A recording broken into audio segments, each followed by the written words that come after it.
Hi guys, welcome back to my channel. I hope you all are having a great day. Um, I just want to speak to the doctors, the nephrologist or the vascular surgeons or anybody who is a doctor who has to interact with a dialysis patient.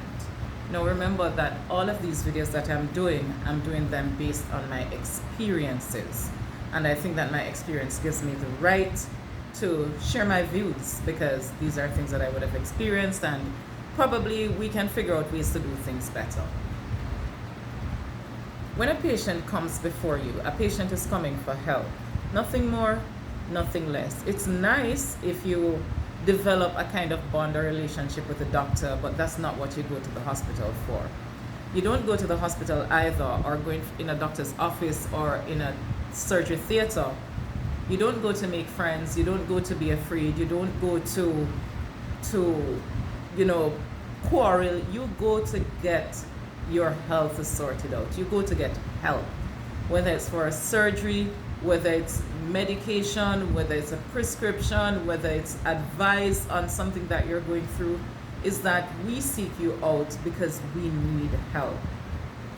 So I have seen over the years a lot of failed catheters, and this is particularly to the Ministry of Health because I don't know what your policy is. My understanding is that once doctors have done a certain amount of catheters, then they can go ahead and place catheters on patients once they meet a particular quota. If my understanding of it is incorrect, please let me know.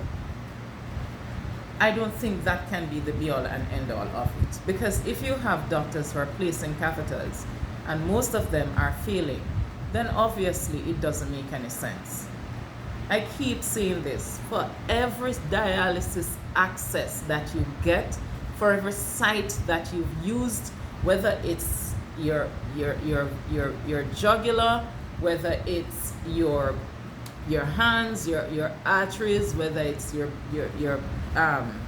in your groin, the places that I've seen them place catheters, they cut you in your groin, and it comes out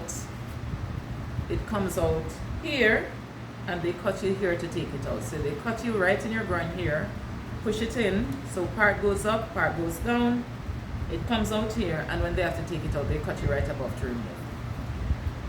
Same thing, I had one here, right? They cut you, you can't even see the scar. The doctor who did it, Dr. King and Company, fantastic doctors.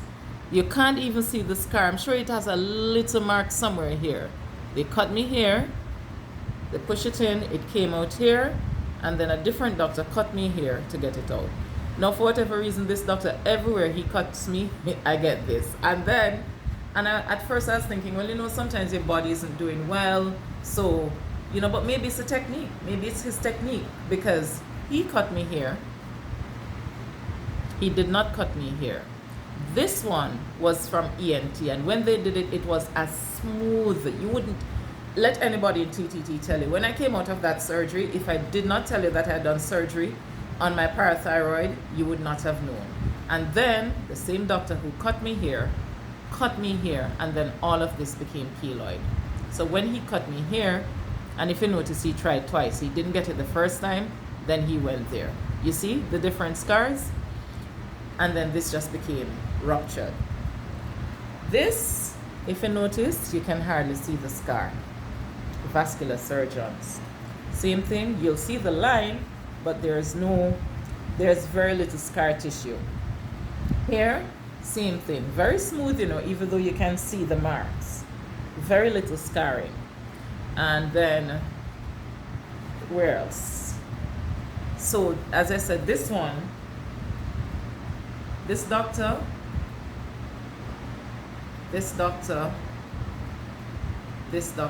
same doctor. This doctor, different doctors, but same results.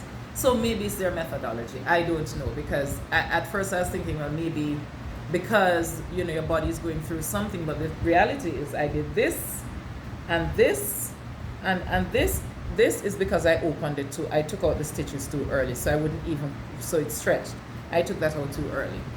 right? So this and this I did before this, and these healed fine. So I can't even say that is that. So to me, it can't just be that once you do a certain amount of catheters, yeah, and you make a quota, then you are licensed now to do catheters on patients who are in need of them. If you recognize that there are doctors in the system who are not good at placing catheters, to me, you need to find somebody else. It's not fair to us as patients. It's really not fair to us as patients to be going through this thing over and over and over again. It had a lady who died the other day. I won't call her name because I did not get permission from her family, who had 3 catheters in this in the space of about 6 months. Like, come on. Something is fundamentally wrong with that. Thank God her body could do it, right? And so one of the things that my nurses have been sharing with me from the other days, one of the things that they're doing now is that wherever the catheter was, when they take it out, they're putting it back the same place. And to me, that might be a good idea, just because there are so many limitations to the amount of spaces that you have, the amount of places that you have on your body that you can put dialysis accesses. Right? Because it doesn't make any sense. Somebody is telling you, okay, you can put it in your groin, but you can't walk up and down too much. Most of us have to walk. Most of us don't even drive. Right? And then when you do that, it probably is moving. I don't know. Because the one that I got when I just started dialysis, before I came out of the hospital, they removed it. Right? So I didn't have an opportunity to walk up and down with it to see how it would be. And then the other thing is that I'm seeing a lot of us coming out with these catheters, and it's like the material, most of us are allergic to it. I don't know what is going on, but it's not looking good from where we are sitting, we who are in need of your help. It's not looking good. I see a patient now in dialysis battling, his whole leg is black. Sometimes if you see some of the patients, their entire chest look like sore, the catheter where it is pussy, and it doesn't have any infection in the line, you know. It's that the material itself looks like, it appears that it's just causing their skin to deteriorate. Where is our care? Where is our care? To the Ministry of Health, where is our care? So the material of the catheter seems to be a problem. The strength of the catheter, if that's the word I'm looking for, seems to be a problem, because some of these catheters are really no good, you know. Some of them don't seem to be very good. When I just got this catheter, within less than a month, it was having problems pulling. And I was like, but I just got this damn catheter and I don't have anywhere else to put a dialysis access, so what am I going to do? And I had to brainstorm and figure out that, okay, I might just have to go against somebody's wishes and just increase the amount of dwell just so that I could get the catheter to pull. So I don't know if the measurement is wrong, but it just would not pull with the measurement that was on it. Increased it a little bit and the catheter is working fine.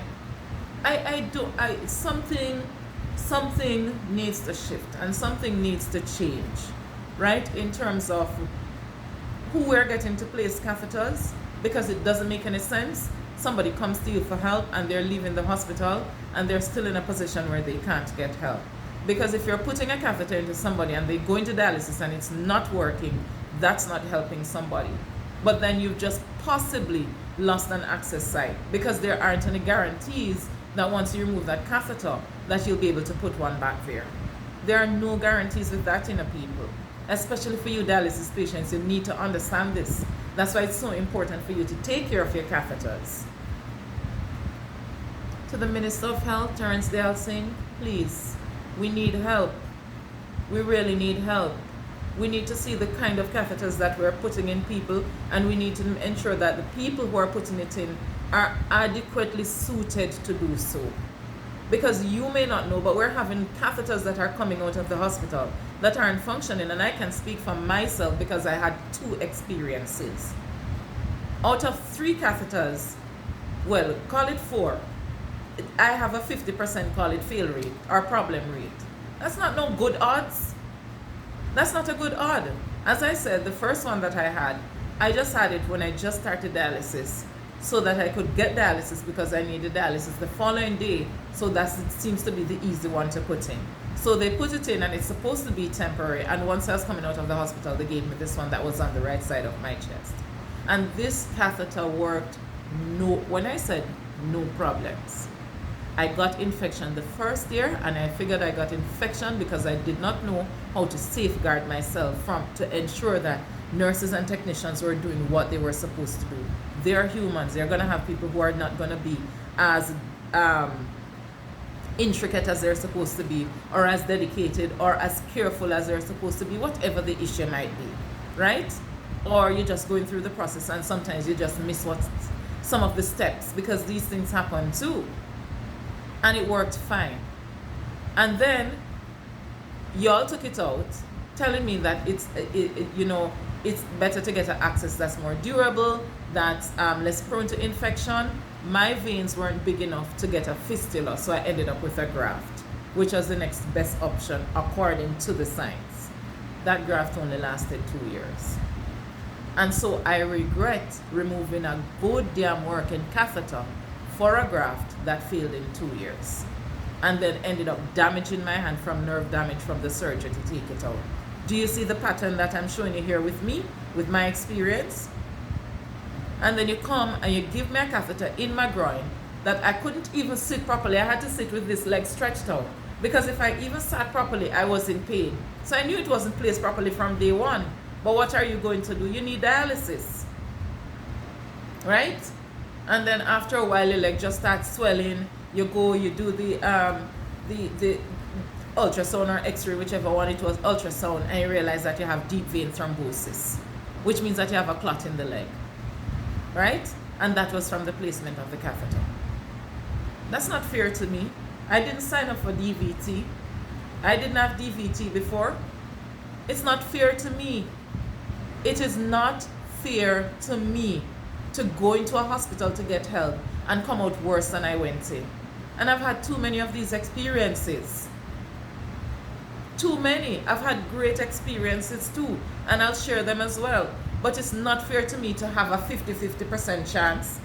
That's not what somebody goes into a hospital for something that is considered very basic and very standard. This is not a big surgery. A catheter is not a big surgery in a people. When you're doing a catheter, they're not even putting you under general anesthesia. It's under local. It is not considered a risky surgery. It's not considered a big surgery. It's not considered a complicated surgery. So why is the failure rate so high? And I'm just speaking about me and the people who I see around me, who I see in dialysis today. And when you ask them tomorrow, it's because the catheter has stopped working. I'll be like, but they just got that catheter a week ago. I saw a man came in dialysis, it probably about a month or a month plus now, same thing. Like, I'm seeing too many people around me with the same stories. So to the Ministry of Health, to the Minister of Health, to the doctors, do now, see if we can organize something better for us, the patients. You're already investing the money. You're already investing the time. You're already investing the work. Then let us see if we can have a better rate of success. Because it doesn't make any sense.